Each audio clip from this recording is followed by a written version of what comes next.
Hello, everyone, and welcome back to the Cleaning Indy Podcast, brought to you by American Facility Care. I'm your host, Tom Moore, along with my co-host and lovely wife, Sarah Moore.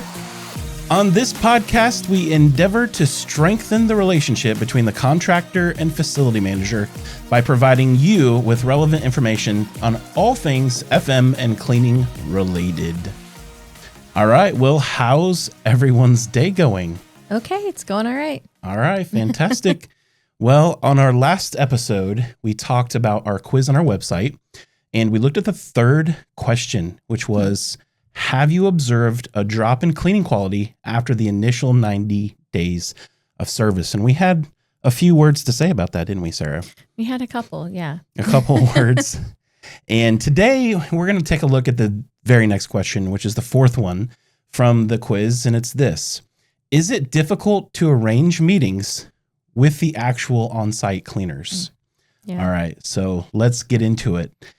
You know, last year we picked up a new client due to this very thing happening. So imagine you walk into the office in the morning and there's a problem with the cleaning service from the night before.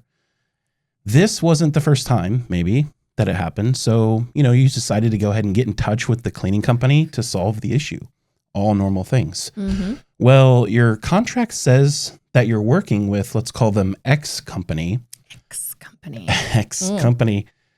And you find out, though, that they actually hired a separate company. We'll call them Y company to do the actual on-site cleaning for your building. Why did you hire another company? That was clever. That was like a good my one. Mom joke for the day. Yeah. And they're the ones that actually show up to clean your building each night. They may or may not have relayed this pertinent information to you when you did your initial walkthrough with X company. Mm-hmm. But, regardless, this second cleaning company cleaning your building, you just need to communicate some important information to them, but you can't, as you have to go through X company that you initially hired. Yeah, this is all too common. There are franchises as well as smaller cleaning companies who like to steer away from hiring what we would refer to as W-2 employees. Instead, they hire independent contractors. Said with air quotes, if you're listening. Yeah. This practice is very common in our industry. And here's a few examples.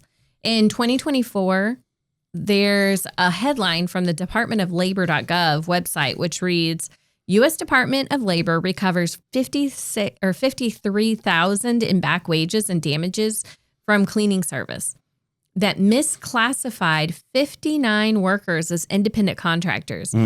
They unfortunately did this in order to not have to pay them time and a half for any hours over 40 that the workers put in, which I don't know about you, but I want my time and a half if I'm working. Yeah, if you're an employee, you think you're an employee of that company and they're treating you as an independent contractor. Yeah, that stinks. Another headline in 2024, court gives final approval to $30 million settlement in an independent contractor misclassification lawsuit by a commercial cleaning company. It goes on after almost 20 years of litigation, including appearances before the California Supreme Court and the U.S. Court of Appeals for the Ninth Circuit. A trial court has given final approval to a $30 million settlement in a class action suit alleging independent contractor misclassification by commercial cleaning franchises against a nationwide cleaning service franchisor. Yeah, that was a big case. A very popular franchise company was involved in that one. Yeah, it's one that you would probably recognize. There's a couple of different things happening that you have said involve both smaller cleaning companies as well as the franchises. Well, there's some things that are appealing about going the independent contractor route for cleaning companies. It's a smaller cleaning company is the one that's doing this, and they don't have to pay taxes on their wages. That's appealing to them. Uncle Sam tends to frown on that lack of payment coming in. Uncle Sam wants his money. Yeah. Big time. As far as franchises go, they're also trying to keep costs low by putting the responsibility of those taxes onto the cleaner themselves. The problem with these scenarios is that they're both taking advantage of their labor, and as well as their customers.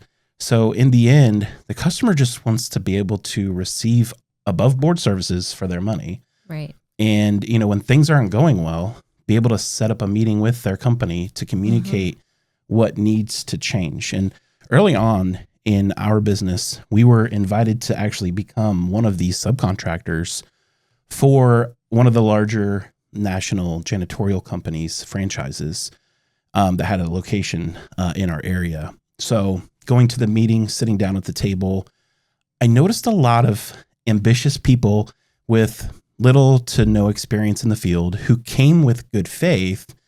And, to me, it looked like, as I'm sitting around the table, that they were being taken advantage of for the pay that this franchise company was willing to offer them.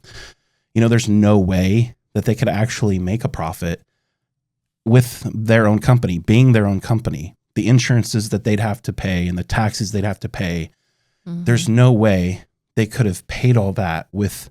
It kind of broke down to a smaller dollar amount, hourly amount for them to take. And it was just impossible for them to make money on it. They had so many questions, and it was kind of sad to see a lot of confusion at that table.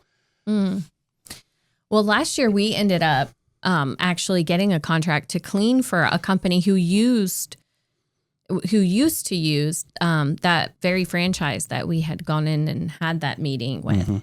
And they told us they weren't even allowed to speak to the people that were cleaning their building, and who, even though the cleaners were technically their own company, air quotes again, they were contracted workers.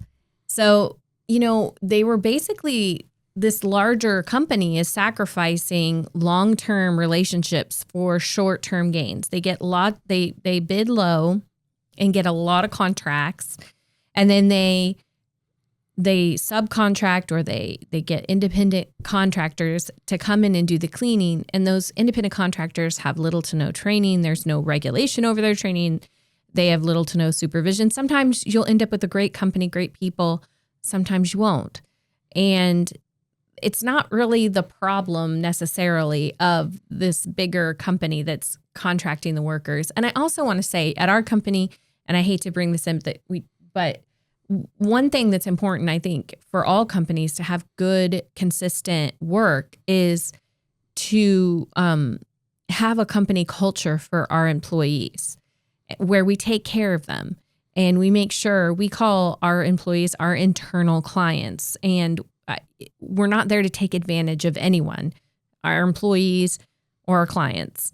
Yeah. So that's an area that's a little bit gray with these larger companies. Yeah. And so if you're, an office manager, facility manager, and you're looking to hire any contractor, but specifically cleaning contractor in this case, it's important to kind of go through a vetting process and kind of ask them, what is your process? This company actually asked us specifically, do you hire 1099 contractors? And the answer for us was no. I said, we only personally in our company hire to actually do the cleaning, W-2 paid employees. And so, we talk often about long-term relationships and communication. And I think that's really key for customers want to be able to have the opportunity to build long-term relationships with their contractors.